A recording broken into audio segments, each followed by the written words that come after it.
2027, pro-Wike PDP bigwigs comb north for Makinde's running mate. There are fresh indicators that several bigwigs and chieftains of the People's Democratic Party may have resolved to snub former Vice President ATIKU ABUBAKAR and settle for the Oyo State Governor Seyi Makinde, the Punch has gathered. The clandestine move came barely a week after governors elected on the platform of the PDP brokered peace between factions of the party. Despite the call to maintain the status quo, members of the PDP National Working Committee, loyal to the Minister of the Federal Capital Territory, Nyesom Wike, have begun pushing for the candidacy of Makinde ahead of the 2027 presidential election. The logic, according to multiple sources that spoke with our correspondent, is to truncate the ambition of ATIKU and stop the party from conceding the ticket to the former VP, who they lamented has become a serial contestant. Some party chieftains who spoke with the Punch on the ground of anonymity admitted that they were yet to forgive the former PDP presidential candidate for bungling their biggest chance to return to power in 2023 following his refusal to appease the aggrieved 5 governors demanding the resignation of the immediate past national chairman of the PDP, Iyorchia Ayu. Wike and Makinde, alongside Samuel Ortom, Ifeanyi Ugwuanyi, and Okezie Ikpezu, former governors of Benue, Enugu, and Abia State respectively, had worked against Atiku's election in 2023. Every election cycle, you will be given a presidential ticket. You will boggle it. Look at the mess that he cost us at the 2023 election.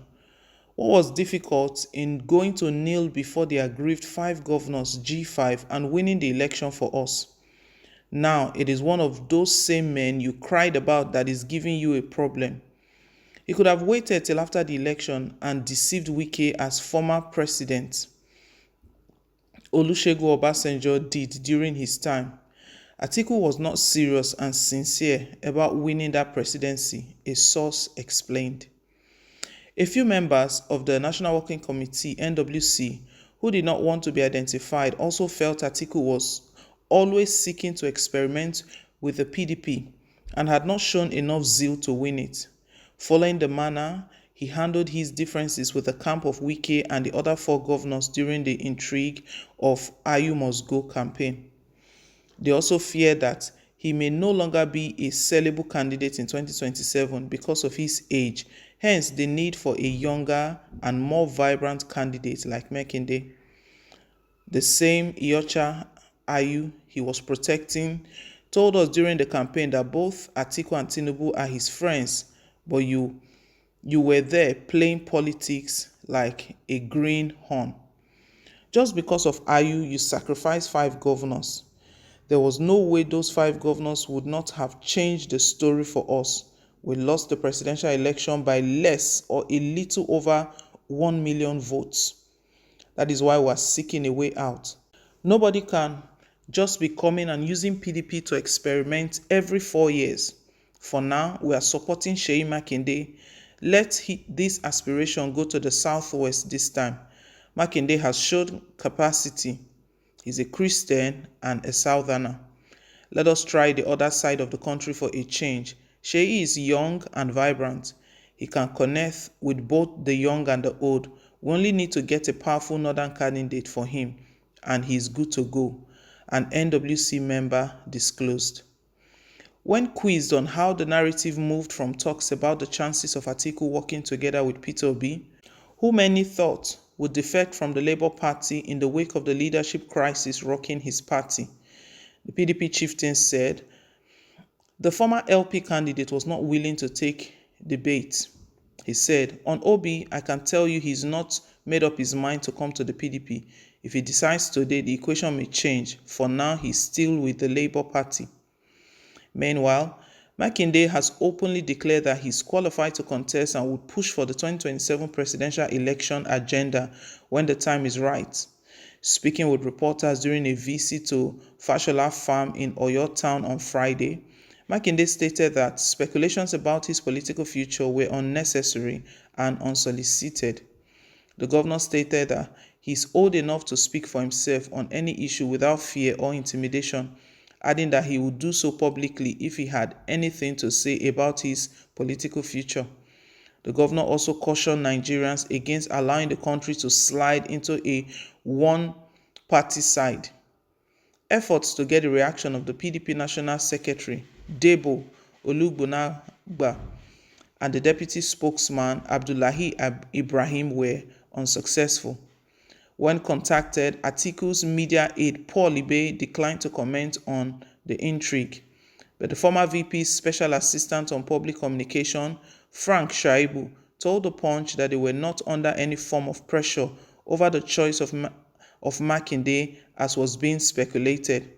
According to him, people should focus on how Nigerians would overcome the current hardship in the land rather than talk about who should be given the presidential ticket for 2027. He said, "Who is threatened? We're talking about how Nigerians will survive the economic problems they are facing. Some people are talking about 2027. Is it not too early? We're concerned about the welfare of Nigerians. We're not bothered about their machinations. It is only a man who doesn't have the interest of Nigerians at heart that will be talking about 2027, especially when people are dying every day. We are not ready for that drama."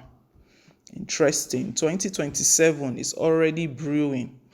2027 presidency. Pro-Wike PDP bigwigs, they combed north for Makinde's running mates, and they're already making it clear that it's not going to be ATIKU ABUBAKAR. This time around, they are snubbing ATIKU ABUBAKAR, and they've called him a serial contestant. He's contested in virtually all of the elections. But I want to believe that Nigerians will agree with what ATIKU's media, ATIKU's special assistant on public communication, Frank Shaibu, has responded to the Punch. What is most important right now? 2027 is going to come, but what is most important right now is the hardship that Nigerians are facing. These politicians, they will never seem to amaze us. Nigerians are facing serious hardship. The cost of living has gone very high, and here are these politicians already discussing 2027 just for their benefit, not how even this present, what they should be fighting for is how this present administration, Bola Tinubu's administration, would make life better for the masses. Well, guys, let's hear your own thought. Leave your take down below in the comment section. Thank you once again for staying tuned, and please don't forget to like, share, and to subscribe. Till I come your way again on more updates. Bye.